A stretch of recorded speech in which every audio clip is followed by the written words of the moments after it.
acoustique, white sound, et ce qui a été l'expression de cette torture était surtout l'application sur des individus dans des boîtes enfermées ou dans des cellules ou dans des chambres insonorisées spéciales. Mais ce qu'on assiste aujourd'hui, c'est à l'application de cette torture à ciel ouvert sur une population, une ville dans son intégrité.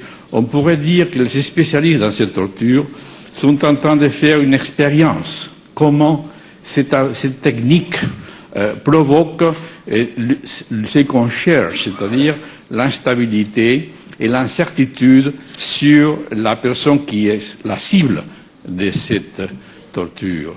Or, je dois vous dire que la jurisprudence internationale, particulièrement la Cour créée par les Nations Unies pour l'ancienne Yougoslavie, a étudié cette forme de bombardement acoustique et l'a catégoriquement considérée une forme de torture, interdite aussi bien par la Convention internationale contre la torture que par les conventions de Genève. Donc nous avons de notre côté la loi internationale et déjà la jurisprudence internationale. Il nous faut une cour de justice à laquelle faire comparaître les responsables, surtout ceux qui ont donné les ordres ou qui, sachant ce qui se passe, pouvant l'empêcher, ne l'empêchent pas. Et je crois que bientôt nous aurons de nouvelles et pourrons dire que nous avons été entendus.